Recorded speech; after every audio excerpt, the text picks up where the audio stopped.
All right. Thanks, man. I appreciate you doing this on such short notice. You betcha. All I'm Um, doing is hanging out here, studying in my hotel room. So you know what? It's a good break. yeah, awesome. You're where's UPS training at? Louisville, Kentucky. Okay. Everything's in Louisville. Yeah, we're all down here. I think they do like 747 training up in Anchorage still, but everything else has been moved down here. Okay. So, Well, congrats on UPS. That's no yeah. small feat. Dude, it came at a pretty sweet time. Obviously, I think I got the call, was it like late March?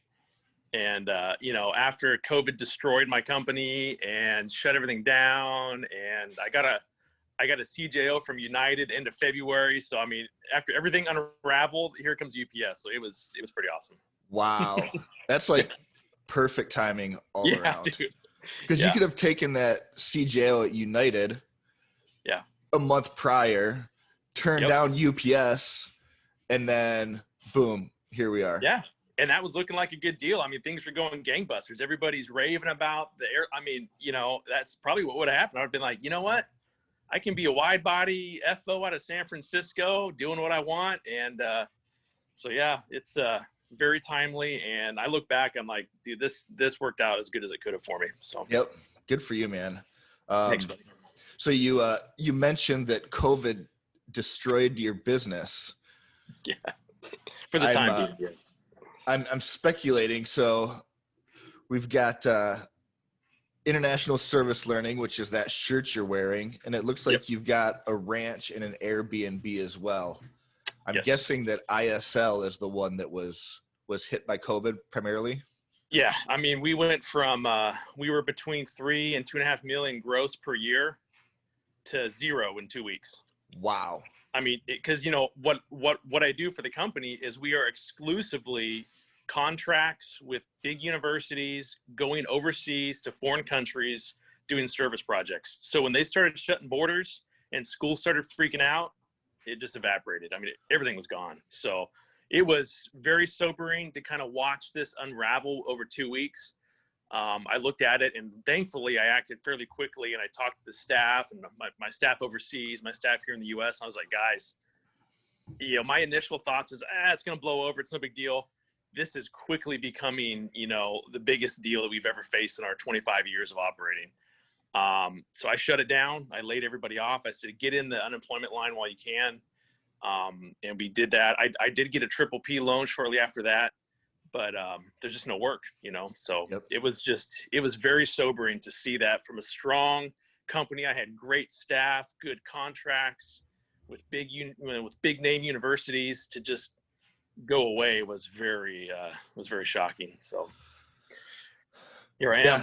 And that's, as a business owner, you plan for contingencies, but nobody ever plans for a worldwide shutdown.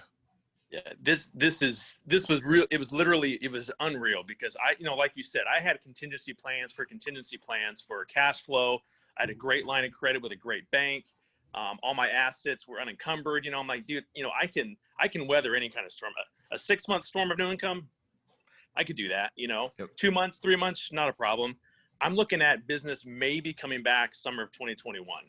Wow. That's a 1.5 year shutdown. And I don't know how a lot of these businesses are going to do it, because, granted, it's very specific industries, travel, this is the one that hit the hardest, obviously, which is my industry. Other industries are going gangbusters. I got buddies in landscaping and construction and real estate, and they're doing better than they ever have. So, as always, there's still money out there. It's just shifted industries. Exactly. And I just happen to be in the industry, like I hit the hardest. So I am confident that we'll weather the storm, because my staff are, it sounds like they're going to be able to be there to pick up the phone if I call them back next year. I'm still talking to the schools, and they're like, hey, once we can get going again, we're going to go. But, schools are, if you talk about the most risk adverse clients, that would be a big university. I mean, they have risk management departments on top of risk management departments, So once they open up, I think, I'm pretty hopeful it's summer 2021, we can kind of get back on track. And whether it's ever going to be like it was, I have no idea. But the cool thing is, as an airline pilot, It doesn't have to be. I can still make a living, but do what I love and still do teams and still make some money on the side. So, yep, exactly. It's just a matter of time.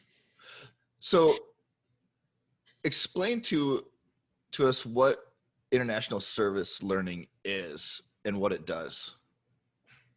It's a really unique business. It's a very niche kind of deal. And I always usually have to take some time to explain it to my buddies because it's not like a brick and mortar or a widget operation where we're just making a product. I mean, we have a product, but our product is a service program. So it kind of started back, if you'll bear with me. Sure, please.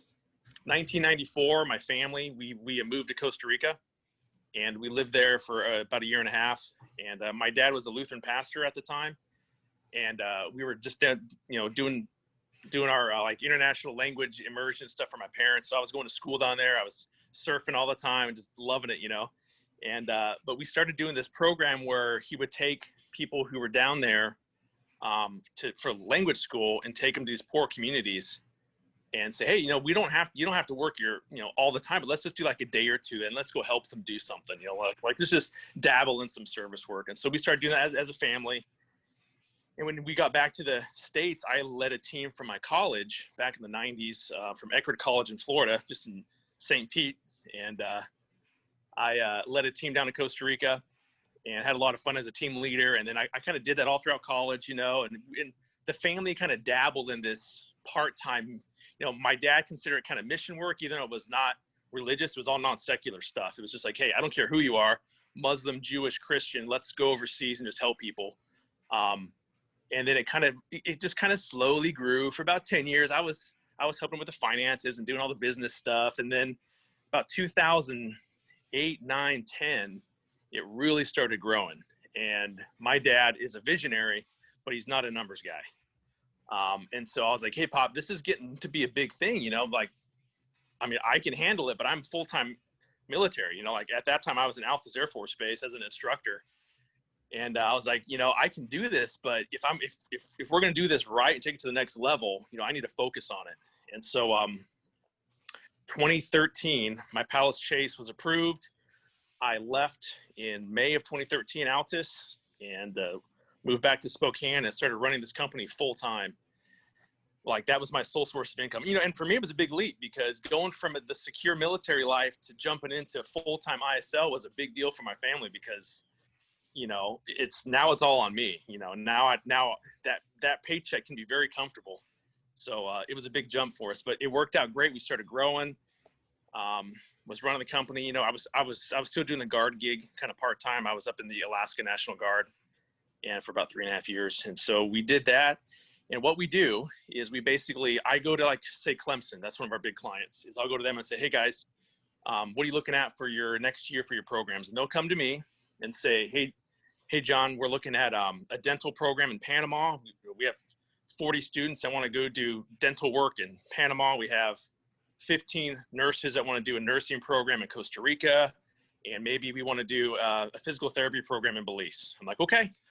I call my staff. So those opportunities that you're referencing, the dental program in country A and, the other program in country B, are these opportunities that your company is providing them, or do they bring these opportunities to you and then you manage the back end logistics of that?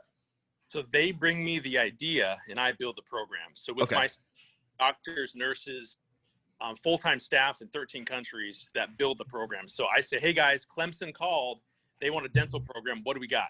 Well, here, and then they know, and the cool thing is that they, all my staff are locals. They know the needs of the community. So they'll be like, well, hey, we have this village here. They haven't had dental care for 3 years. The dentist died or moved out of town. So we can go there. I already talked to the community leader. He really wants us to be there, or she wants us to be there. And so we kind of coordinate on the ground locally, and we try to match the needs of the communities with the desires of the U.S. institutions. We put those two together. So we're like the clearinghouse, the communications conduit between the U.S. and our countries overseas. So that's what we do. We provide, we clear all the legal red tape because it's a big deal in some countries. Sure. Yep. And kind of get all the logistics all laid out. So I'm assuming then it's the university that's funding this. typically it's kind of 50-50. Some universities will do it in-house. They will charge a little extra and make some money on it and pay me my fee. And other universities are like, hey, you deal with the students. So the students will go to our online portal and they'll pay individually for the program. Okay. Gotcha. It kind of varies. So. Sure. Okay. Are you still a reservist? I am just rejoining. Oh, actually. okay. So yeah, I dropped out in 2017 because it was just too much to handle. You know, as you know, and Eric Messina and all the guys down there know it's a challenge to balance 2, let alone 3 jobs. So I bowed out of the flying world, military, and I'm joining the Mississippi Guard as a staff guy for 1st Air Force. So. Oh, right on. Okay. So you were a flying reservist until 2017, which means inevitably you deployed as a reservist. Yes, but in Alaska, you know, our deployments were Guam, Wake Island, you know. Sure. And that's amazing, by the way. Yeah. I've never had the opportunity to do a Guam deployment, but you're still gone for, you know, months at a time. And when you're trying to run a business like this, what kind of challenges did you face? Or was it almost a positive in the sense that you didn't have distractions that you might have at home? No, that's a great question. I think most guys, gals who are trying to do this and balance the military, that's the biggest hurdle. And for me, sadly, and ultimately, that's why I ended up having to leave the Guard because sure.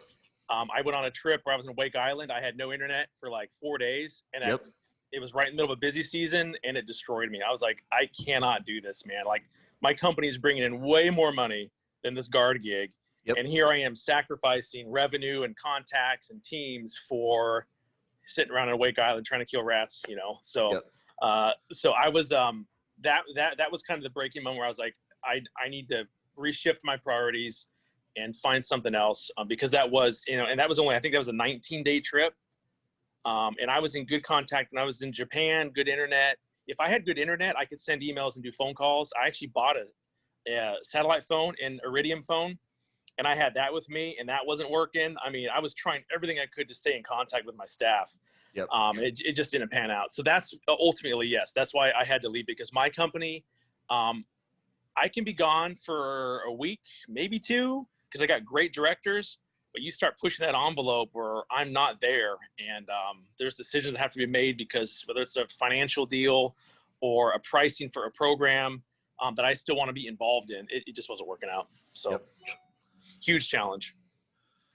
You're, as we discussed earlier, at UPS training now, and it sounds like that is also perfect timing for you.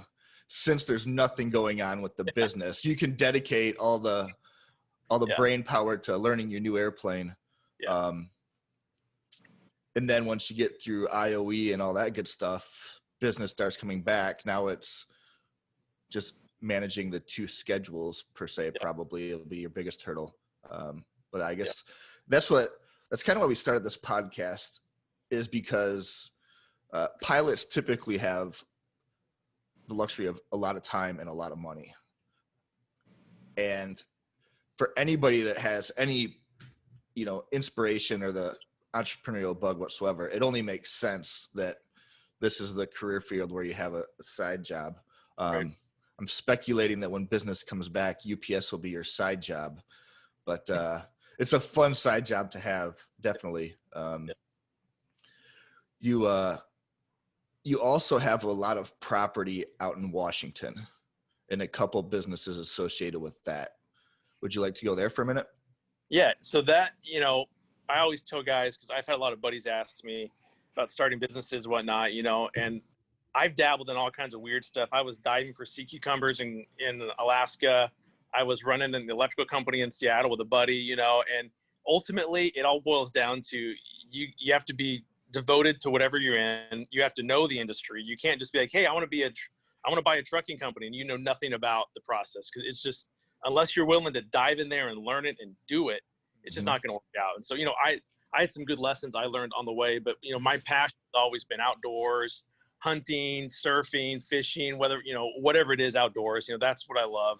I also love service work. That's why I joined the military, because it's like a form of service, and all of us who are in the military, I mean, as corny as it is, we all have that sense of service, and so for me, ISL is like a natural extension of, I'm no longer military, but this kind of fills that role. So for the hunting stuff, like I love the outdoors, always wanted to own some property. We have a ranch. It's about 1,600 acres in Washington. And we kind of went into that as a family back in 2006, me, my dad, and my brothers.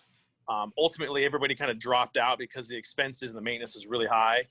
But I was like in love with it. And I was like, we got to make this work. This is good. And we bought when things were low, man. I mean, we got Awesome. pennies on the dollar for that property.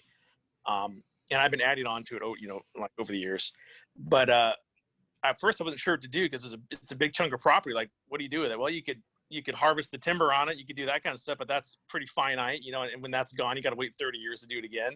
So we had a cabin up there, and we kind of enhanced that. I put up another one, and I was like, well, let's, I'll kind of try this VRBO thing and see, because I had family friends who would go up there to hunt, and that's kind of all that I did. And as soon as I put it on there, it like blew up. I mean, I had people paying, I think I was, at the time I was doing $150 per night, $25 for any extra person over 5 people, because I could sleep 10 up there.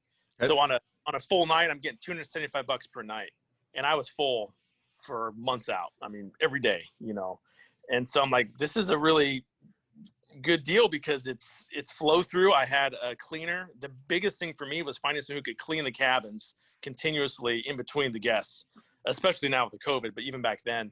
And so I had a couple guys up there working for me, and one of their wives is like, they go up there every day. I can be up there. I can do it. So I'm paying them to do that, and just kind of set up this little business model to make it work. And it's been going like crazy, like, ever since. And now I do a lot of big hunting groups, with 10 dudes for 2 weeks, and I make a bunch of money on that, because I charge an additional $100 per day to hunt on top of the lodging fees. So it just starts kind of rolling into where, an average size group will bring in $3,000 to $4,000 per group. And I'll do multiple groups throughout the fall hunting season. And so in order to get the ranch to where I had guys willing to pay that money, I did have to do a lot of development though, and that mainly came from grants and cost share programs from the conservation district, the federal agencies, the state agencies. I would apply for these grants to fix my roads, put in fences, dig ponds, cut trees, plant trees. And that's how I got the property to where it's kind of like this well manicured place, to where people go up there like, oh, wow, like this is worth paying the money for. It's not just somebody's backyard on a farm kind of deal, so, but it's going great. And I love, if I could spend all day, every day up there on the excavator, digging holes and cutting trees with, and have my kids up there and hunting, I would do that in a heartbeat, so. So you've got Birnbaum Farm and Black Horse Ranch. Are they on the same property? No. So the ranch that's what I was just talking about. That's about 45 minutes from my house. Okay. And I live on the farm. So we have an 75-acre farm in Clayton, Washington. And that's just the family place. I have 5 kids. So they go feral out there. They're running around doing all kinds of stuff. Amazing. So, and, but then it was the same thing. I was like, man, we have such good wildlife. We got deer and turkey, and I built these huge blinds and stuff just for me and the kids. And I was like, I should open it up. I have family and friends. And so I did that. And now the farm is generating revenue, so, and all I have to do is sit back and let people hunt. I mean, I don't have to do anything.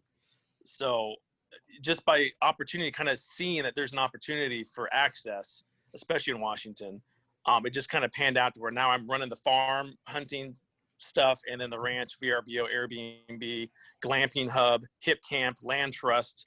I'm doing all those on the ranch, and business is good. Business is the best it's ever been for those 2 companies. So the revenue is jacked way up on those as ISL has gone through the toilet. Yeah, that's amazing. And that's kind of a lesson in diversification right there anyways. Yes. And seeing that opportunity with what you have.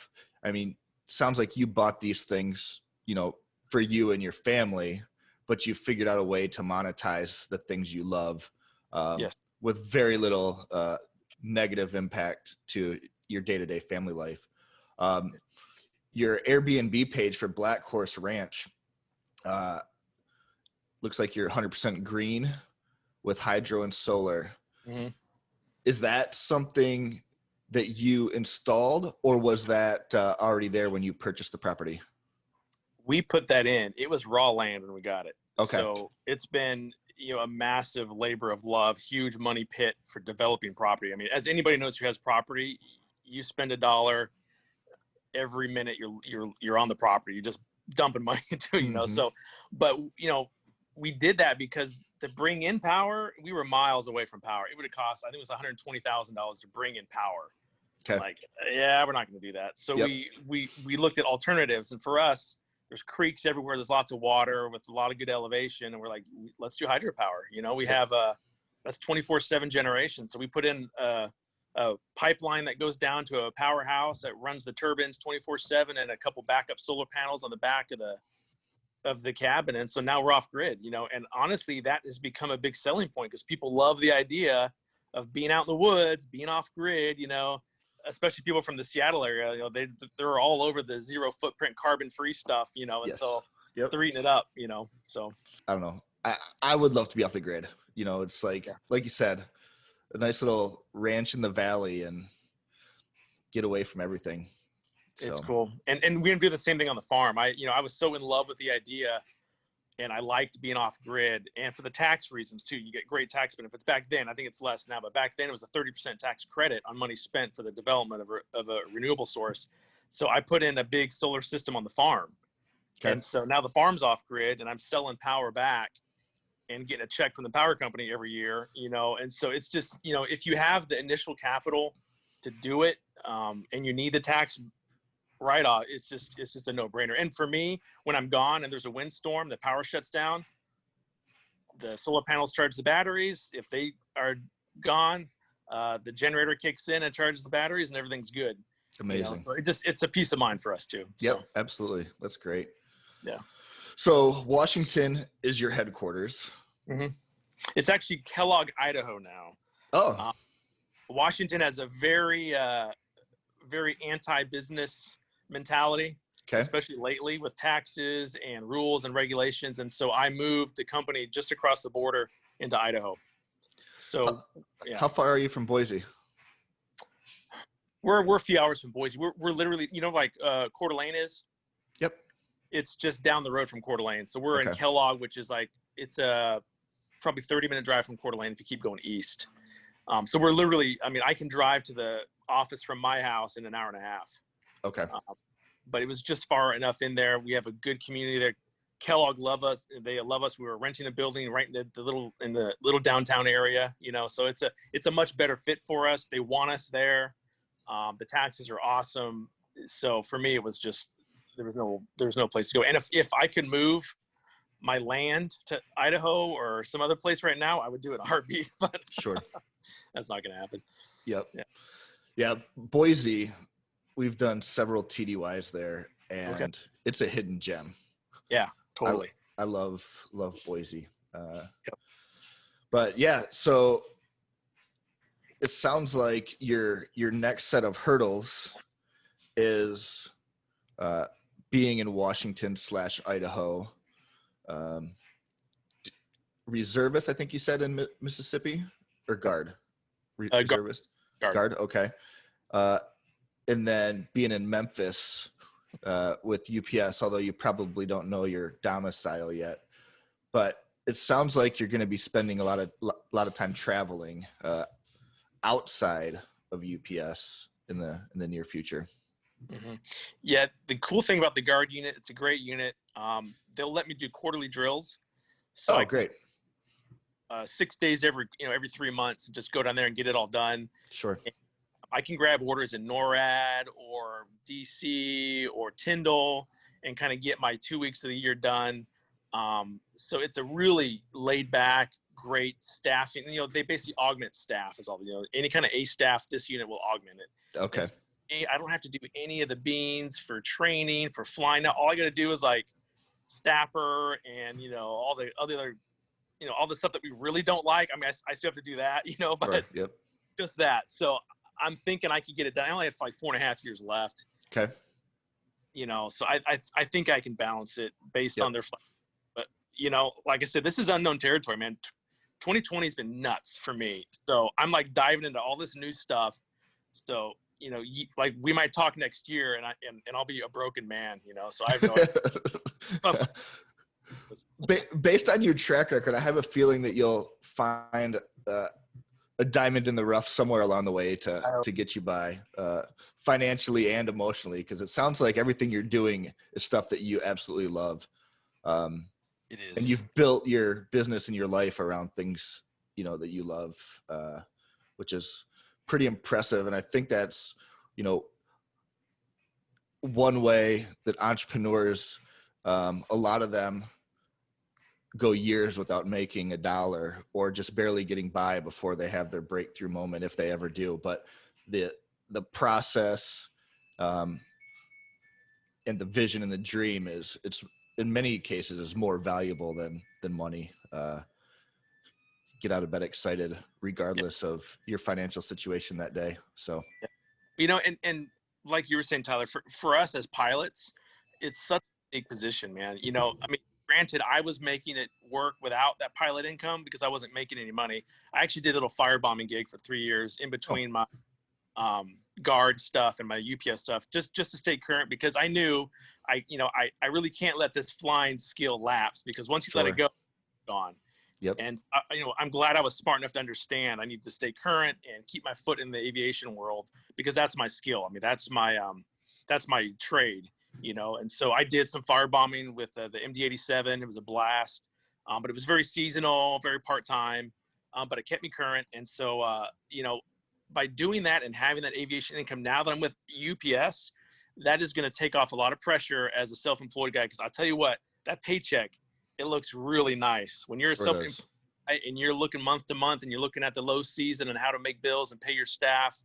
Having a paycheck is going to make my calculus a lot easier, because now UPS is going to be my breadwinner until maybe ISO comes back the way it was.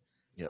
Even then, the pressure's off me now to make that work. Now I can really enjoy it, because if it doesn't work for this month, okay, we'll just do 3 teams. We don't have to do 5 or 6 teams, and I don't have to push it, because I know I'm going to have a check because I'm going to do a trip next month. So to me, I think, and for my wife especially, it's going to make it a lot less stressful, to kind of have both, have my cake and eat it too. So for guys out there who are trying to balance it, aviation can be a godsend, because you can live the self-employed dream without a lot of the self-employed hassles, and Yep. so it's a cool place to be for a lot of guys. Yep. Yeah. And everybody wants to work for themselves until they work for themselves and realize it's way harder than working for somebody else sometimes. It's cool, but it's also, Yep. like, it can be tough, man. It can be tough. Yep. Was there anything else that you wanted to discuss, maybe that we didn't touch on about your businesses or where it's going, or other struggles you've had? Yeah, I think the main thing I've learned, because I've had businesses that failed too. I was working with a buddy, good friend of mine, and we started an electrical company. I didn't know anything about electrical companies. I was an electrical engineer back in college, but it doesn't mean anything. I mean, that was just a paper degree. I didn't know anything. How about running an electrical company as a contractor? But I thought, hey, it's just another business, right? I can make it work, and I can balance it with everything else I was doing. We're wrong. I mean, if you're not there, you're not present. I was kind of the silent investor. And when I saw things kind of unraveling, where I wasn't keeping tabs on staff and the contracts, I'm like, this is not going to work, man. So luckily I extricated myself before things got bad for him financially. But that taught me a big lesson. If I can't be there focused on the company and at least understand the industry and what I'm doing, it's just Sure. Yep. So that was luckily I about broke even on that little venture, but that could have been bad, and I'm not going to make that mistake again, where if I can't, be the guy who's watching the day-to-day operations, it's going to be a big challenge. And Sure. I think that's a lesson for everybody is don't pick a business. You're like, hey, you can make a lot of money. Good. What do I sign up and what do I do? If you don't understand it, like the whole Bitcoin thing, I had guys like, hey, are you going to buy Bitcoin? I'm like, I don't even know what that is, man. Like, right. I have no idea what I'm doing, Yep.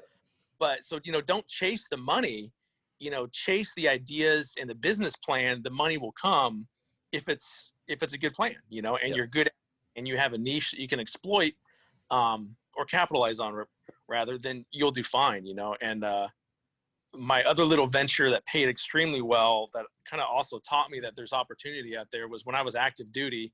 I ended up doing this, going up to Alaska, and I dove doing sea cucumbers because I love to dive too. You know, when I was in Florida, I did a lot of diving and a lot of surfing, and I went and got my permit. It was like a $10,000 permit. I had to buy all my gear. It was like $5,000 for gear. So my capital investment was like $15,000. I went online to the fisheries and I wrote all the boat captains, and I'm like, hey, do you guys have a slot on a boat where I can come dive with you? You know, like, I'm a greenhorn. One guy responded, was like, yeah, I'll take you on the boat, because you're only allowed 2 divers per boat, and it's a very controlled season. So I, you know, not knowing anything, I fly up to Alaska. I took 2 weeks off of leave, flew up to Alaska, met this crazy, he was like the quintessential, you know, Alaskan boat captain. Just guy had a few nuts loose, man, but he let me on his boat, you know. And so we go out in the middle of nowhere and we're diving for cukes, and I'm making 20 grand a week. Wow. I mean, crazy money. And I did that for 2 weeks, brought him a gob of money. And the cool thing is, you go dive and you're underwater just working, grabbing these little, they look like turds on the bottom of the ocean, and you get like $5 a sea cucumber, and you load them up and they cut you a check on the boat. Like, you drop it off, they cut you a check. So you're like, so I'm like looking at these checks like, this is crazy, man. This is awesome, you know? But unfortunately, the military was not compatible with the full-time sea cucumber dive operation. So, so that was a one-time deal. And then I sold my permit, but I sold my permit for 40 grand. So I bought it for 10, sold it for 40. Wow. So made great money. And this is while I was active duty, you know, and I was lucky to have a commander who was very forgiving of my absence and everything. But, you know, that taught me that, you know, you can find fun stuff because it sounded really cool and really fun. Yep. I made really good money on it, and then I turned that money and I rolled it over into another venture and just kind of kept things moving. Yep. So it doesn't have to be long term. It doesn't have to be, you know, this is going to be my company for 50 years. It's like, hey, there's an opportunity here. I sense that maybe there's some money to be made, and even if it doesn't, I'm going to have a hell of a time because I can sell my gear, and I knew I could sell my permit, so I'm probably not going to be out that much.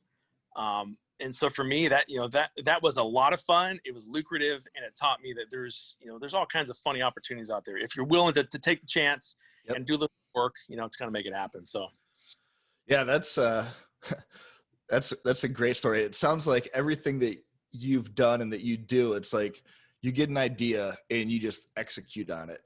You know, you don't sit there and ponder. You do a little bit of research. Does this make sense? All right, I'm going to go do it. I'm not going to talk about it for 2 years and then never do anything with it. And that's definitely a key attribute, I think, to being successful.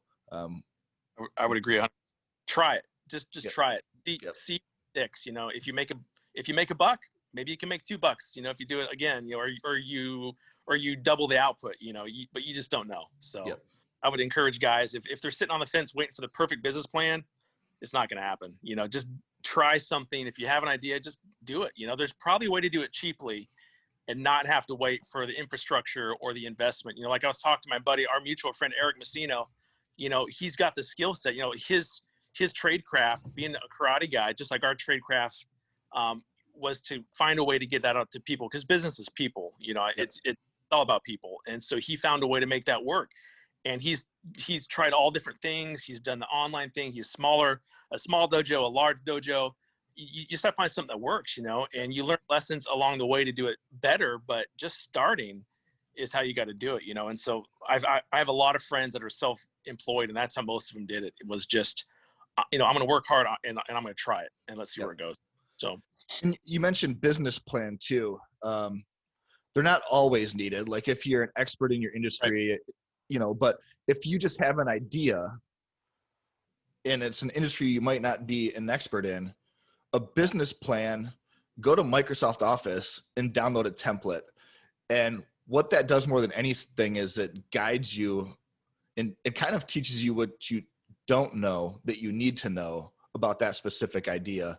And obviously, if you're going to go and chase down investors in the future, you're going to need a robust business plan. But, you know, people can get hung up on the small things early on.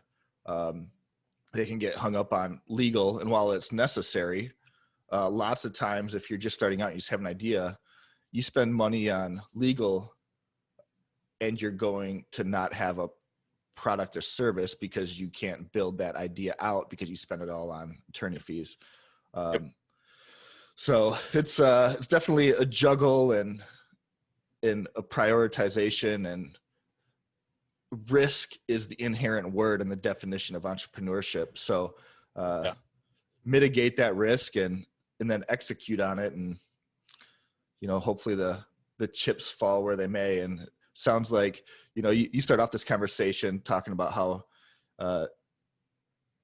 your primary business is getting decimated by COVID, but you've set yourself up to be successful in all these other areas of your life. And it sounds like putting food on the table for your family is not a concern. And you're still optimistic that this business that you and your family have been growing is going to come back and it's going to be fruitful again in the future. That being said, with our small but growing listener base and network, is there anything that we can do or our listeners can do? Is there something that would help any of your businesses out that maybe someone could reach out to you and assist with? I think right now, thankfully, I'm fully focused on my flying job now. So like you said, with the pause in my main entrepreneurial aspects, my hunting seasons are coming to a close here soon.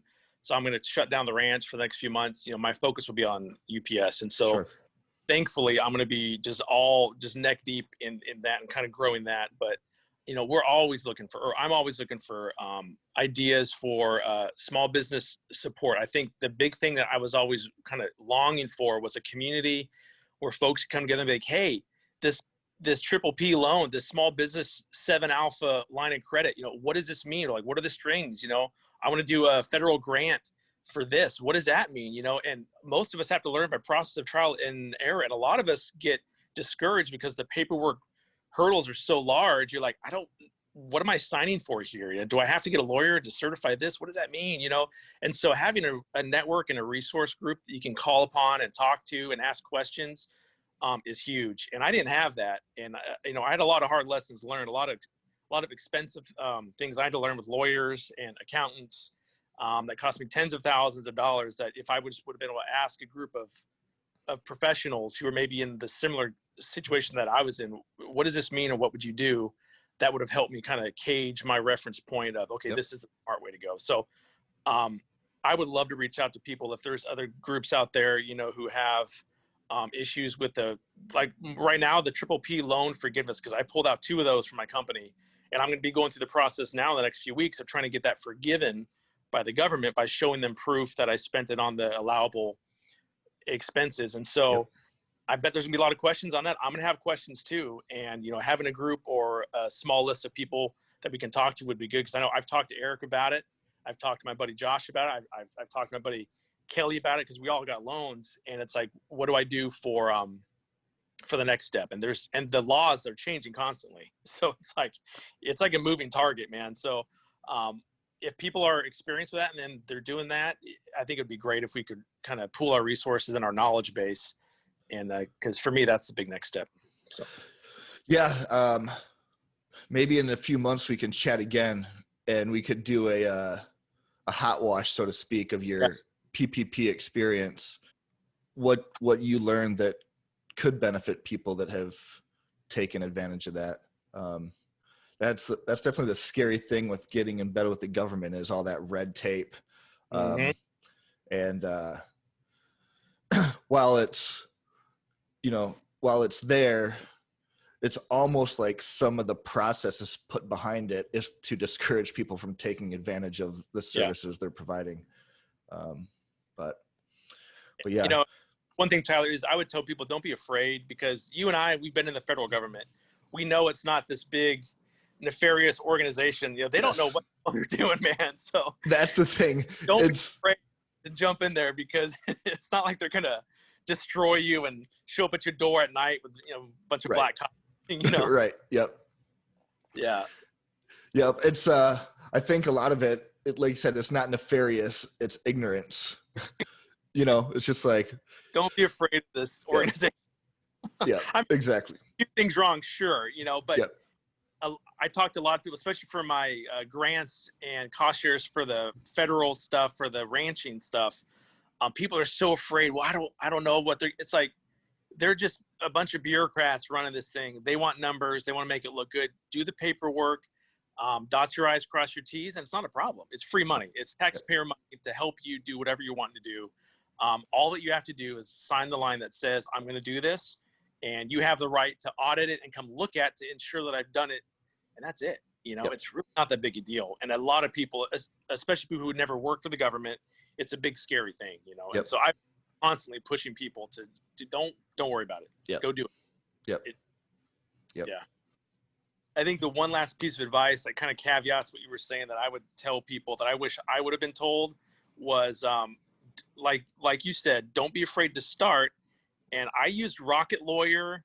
I used all this stuff online, super cheap, $200 per year. I generated my own contracts, all my own stuff, until it got to the point where I needed something a little bit more, a little bit more personalized and customized. The off-the-shelf boilerplate stuff works. And the U.S. is such a labor-friendly, contract-friendly country when you compare it to other countries, because I know a lot of other countries, man. In the U.S., oftentimes a verbal contract and even an unwritten contract is legally enforceable. So worrying about people stealing your ideas or taking advantage of that, you can go back to court and say, look, I did this. Here's the proof that I did it. This person didn't do it, and they'll abide by it. So it's very friendly for businesses in this country to do stuff. You're protected. You don't have to get a trademark and a copyright for everything. You can enforce those even without it. So, there's a good safety net for businesses in this. So I would encourage people, do it with however cheap as you can, as quick as you can.